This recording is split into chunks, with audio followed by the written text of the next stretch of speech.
आजच डाउनलोड करा आणि तुमच्या आवडत्या मालिकांचा आनंद लुटा। तुमचा CV, तुमची पर्सनॅलिटी, तुमचा कॉन्फिडन्स म्हणजे फ्रेशरचं वाटतच नाही। हा आता एक गोष्ट फ्रेशरची वाटते, तुमचा उत्साह। You are great, you are perfect candidate. I am impressed. Thank you sir, म्हणजे मला हा जॉब मिळाला। एक मिनिट, मी तुमचा उत्साह आणि कॉन्फिडन्स याबद्दल बोलतोय। एवढा एक्साइट नका हो, आमची कामाची एक प्रोसेस असते। पण एक मी तुम्हाला नक्की सांगेन, आतापर्यंत जेवढे कॅन्डिडेट आले, you are the best. Thank you so much sir. So please wait till you hear from us. Yes, मला तसंही अजून कुठून कॉल आला नाहीये, तर काही प्रॉब्लेम नाहीये। I will wait. हा, पण फायनल डिसिजन आमचे पाठारे सर घेतील। Okay sir. Good luck. Thank you so much sir. कळवतो लवकर। हो। ओके।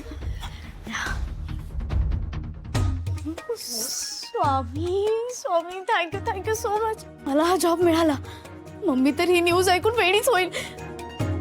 ती रिसेप्शनिस्ट मला ऑल द बेस्ट बोलली होती ना, तिला थँक्यू बोलते।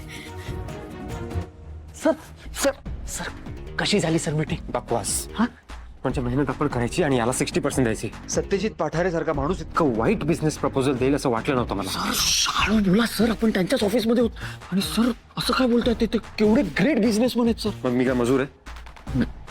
मी सुद्धा इतकी वर्ष बिझनेसच करतोय। सॉरी सर, तुम्ही शांत व्हा। आपण परत अरेंज करूया का meeting? You know sir, it's my left hand game sir. कर, हा, मीटिंग करा, इंग्लिशमध्ये बोलत राहा, त्यालाही तेवढंच येतं। नॉनसेन्स। सर अरे सर,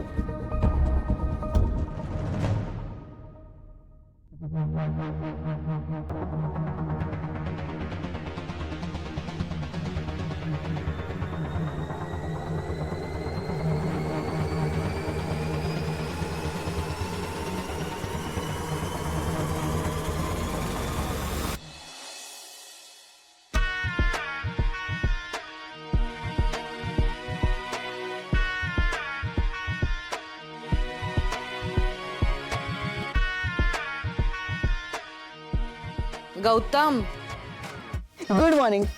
मिड मॉर्निंग झाली आता। तुझा दादा ऑफिसला गेला सुद्धा। अशा वाईट सवय मला नाही आहेत। मग लावून घे आता। हं, एकतर सकाळी उशिरा उठलास आणि आता फ्रेश होऊन तंगड्या वर करून झोपलास। नको रे, घे। धुतलेस का हात? हां, खाणेडा। देव करो आणि माझ्या आईच्या लाडक्या मोठ्या मुलाला बुद्धी मिळो। हो, काय रे असं बोलतोस? शहाणा मुलगा आहे तो। आई, तोच तर माझा प्रॉब्लेम आहे ना। माझं कम्पॅरिझन चुकीच्या माणसाशी होतंय। काही कोणी कंपॅरिझन करत नाही। आगाऊ कुठला? कसला शहाणा ग? तुझं जे ते लग्न करायचं नावच काढत नाहीये। हो, कारण त्याच्या योग्यतेची मुलगीच मिळत नाहीये त्याला। मिळेल ग, मिळेल। पण मी शोधणार आहे त्याच्यासाठी छान, मेड फॉर इच अदर। म्हणजे काय, माझं अर्ध टेन्शन। आजी, काय करायचं तुझ्या लाडक्या मुलीचं?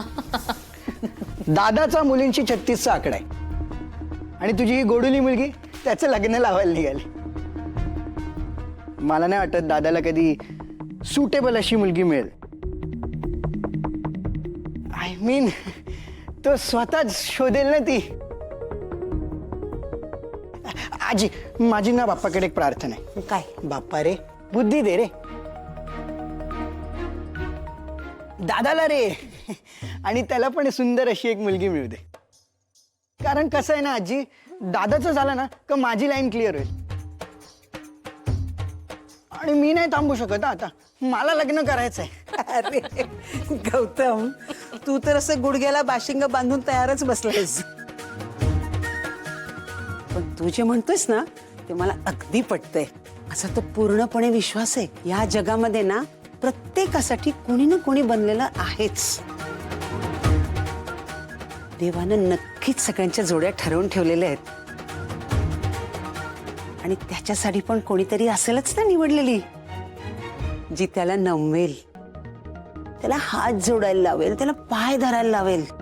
जय जसा नाहीये ना, बरोबर तसा वागायला लावेल त्याला आणि आपल्या पदराशी बांधून ठेवेल त्याला।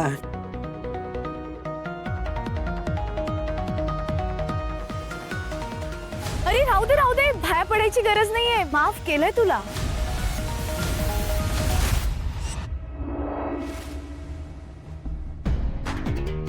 एवढं इलॉजिकल डील करणारा माणूस एवढा मोठा बिझनेसमॅन झालाच कसाही कळत नाही मला. आधी यांना शिकवायला हवं बिझनेस कसा करायचा ते. सर कंट्रोल सर सांगतो. या लिफ्टला काय झालंय? सर हळू सर बटन तुटेल. Sorry sir. सर तुम्ही एक काम करता का, तुम्ही लिफ्टनी या, मी खाली जातो आणि ड्रायव्हरला डायरेक्ट गेट पाशी घेऊन येतो. हा सर. जातोयस कशाला?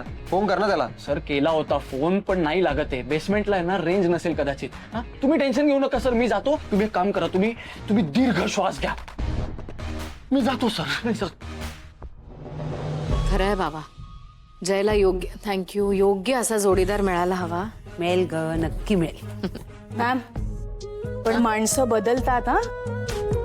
मी पाहिलंय ना आपल्या जयदादाला लग्नात आकाशच्या बहिणींच्या रूमच्या बाहेर. ए तू काय भोचकपणा करत होती ग तिकडे? हा नाही, काम काम करत होते मी. नाही पाहिलंय मी, पण मुलींशी बोलताना 2-3 वेळा पाहिलं. मग काय तुला काही बोलला का रे गौतम? बहिणींची नाही, शर्वरी. हा कोण? शर्वरी. आणि बोलला नसेल, भांडत होता. आई दादाला खूप इरिटेटिंग वाटते हा ती. आणि ती समोर आली ना तरी दादा वाट बदलेल. तशी मलाही आवडली नव्हती ती मुलगी, पण नंतर विचार केल्यावर बरी वाटली जरा. जय पण कधी कधी अतिरेक करतो बाबा.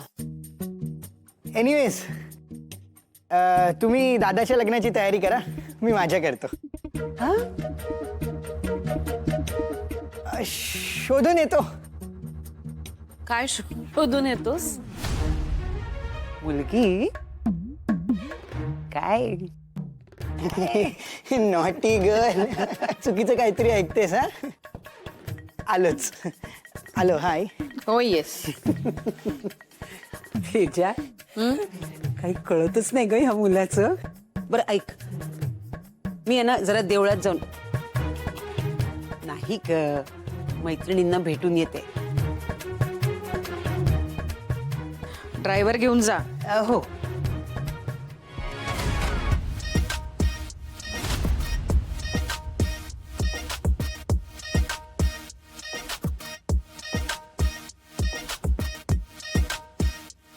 आता कुठे शोधू माझ्या ड्रीम गर्लला?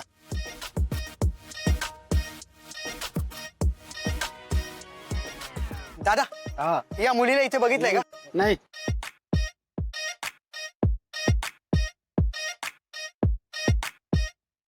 मॅम हो आपला जय दादा आहे ना, तो अगदी सरळ असा नाकाच्या रेषेत चालणार आहे. कुठल्या मुलीकडे कधी बघत पण नाही. पण भानू आजी जे बोलल्या ना ते एकदम खरं आहे बरं का. माणसाच्या आयुष्यात असं कोणी ना कोणीतरी येतच जे माणसाला पूर्ण बदलवून टाकतं. आणि मग प्रेमात पडायला कितीसा वेळ लागतो. मॅम मॅम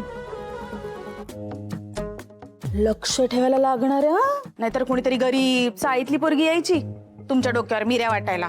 माझ्या जयच्या आयुष्यात मी अशा कुठल्याच मुलीला येऊ देणार नाही.